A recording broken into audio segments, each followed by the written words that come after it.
Escuchó algo que nunca debía escuchar. Un latido de pistola, el clic de un botón y la fría certeza de que la muerte ya tenía su nombre. Desde ese momento, empezó la cacería. Él era el ojo que todo lo ve. Marco, 38 años, operador del cartel, el hombre que nunca confiaba en nadie. Cada mañana se ponía las gafas de sol, ajustaba el micrófono oculto en el bolsillo y salía como si fuera a comprar pan. Pero lo que compraba eran secretos. Su cuarto era un santuario de sombras. Paredes cubiertas de pantallas, cintas de datos apiladas como ladrillos. Discos duros chisporroteaban bajo la luz de una lámpara tenue. Allí Marco pulsaba REC como si fuera una oración. Grababa cada susurro, cada amenaza, cada risa que se escapaba entre los vasos de tequila. La paranoia se volvió rutina. Cada noche revisaba los archivos. Buscaba códigos rojos, palabras que pudieran ser la señal de una traición. Si no escuchaba, lo mataban. Si escuchaba, lo mataban también. El silencio se volvía incómodo, la oscuridad una manta que le aprisionaba. Una noche, bajo la lluvia que golpeaba el techo como dedos insistentes, Marco encontró una conversación que no estaba marcada. Pulsó play sin saber que el destino había puesto su trampa. «Mañana lo sacamos. No queremos que viva para contarlo», dijo una voz distorsionada, cargada de ira y de una certeza mortal. El corazón de Marco se detuvo. El audio se extendía, cada palabra era un cuchillo. La grabación lo condenó. En el mismo almacén donde se tejían planes de sangre, los jefes del cartel miraron directamente a la cámara oculta. Sus ojos eran pozos oscuros, sin piedad. «Ellos ya sabían», susurró uno, mientras sacaba un dispositivo y reproducía la misma pista. Los sicarios se acercaron, sus pasos resonando como ecos de una sentencia.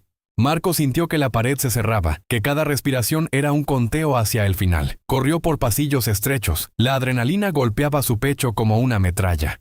No había salida, no había refugio.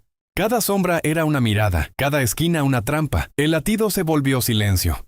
Marco se agarra a una puerta, la empuja con la última fuerza que le queda y... ¿Qué piensas tú de este giro?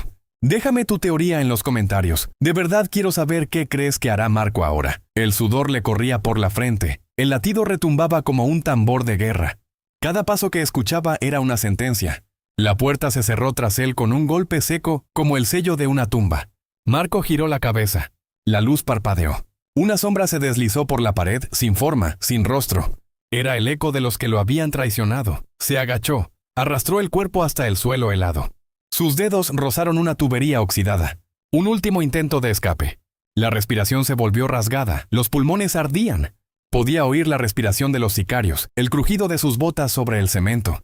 Cada inhalación era una cuenta regresiva. «No puedes esconderte», susurró una voz profunda, sin emoción. Era el jefe del cartel, el mismo que había ordenado la muerte. Marco sintió que la sangre se congelaba en sus venas. El mismo hombre que había grabado sus conversaciones ahora lo miraba a través del visor de un dron oculto en el techo. Los ojos de la máquina se encendían, rojo sangre, y el sonido del zumbido se mezcló con el latido de su corazón. El dron bajó, una carcasa negra como la noche.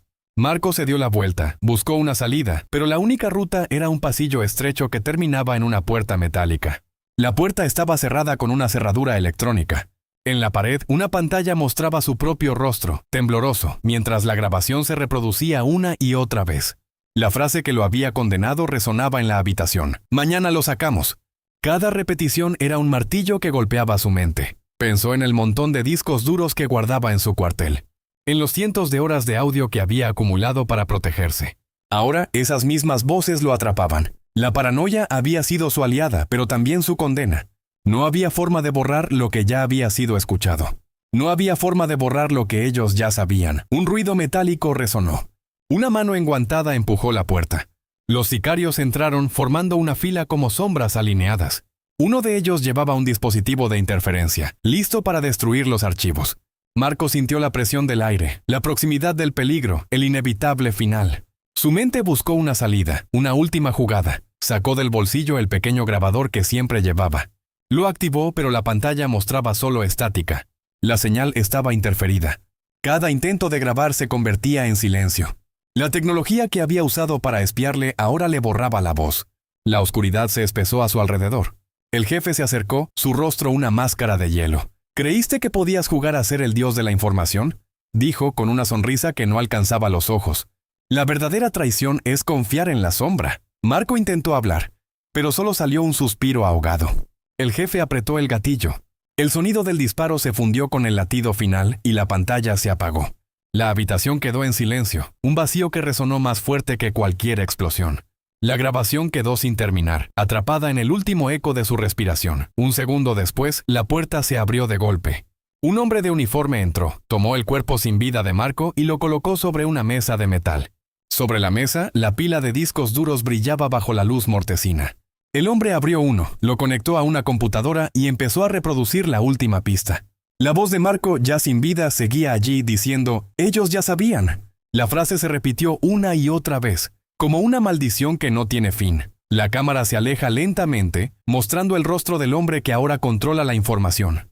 La sombra del cartel se extiende, más grande que nunca. La paranoia se ha convertido en una cadena que no tiene soltura. Marco se ha convertido en un susurro dentro del ruido de la guerra. La grabación lo condenó y ahora su condena sigue viva en cada archivo que se reproduce en la oscuridad. ¿Qué hubieras hecho tú en su lugar? ¿Habrías intentado romper el ciclo o habrías sucumbido al mismo miedo? Deja tu teoría en los comentarios. Quiero leer cada detalle de cómo imaginarías el final de este juego mortal. Si esta historia te hizo temblar. Si sientes que el corazón late más rápido con cada palabra, comparte el video. Suscríbete para no perderte el próximo caso, donde desvelaremos otro secreto oculto entre sombras. Dale like si el eco de la última grabación aún vibra en tus oídos. La casa nunca termina y tú puedes ser el próximo testigo.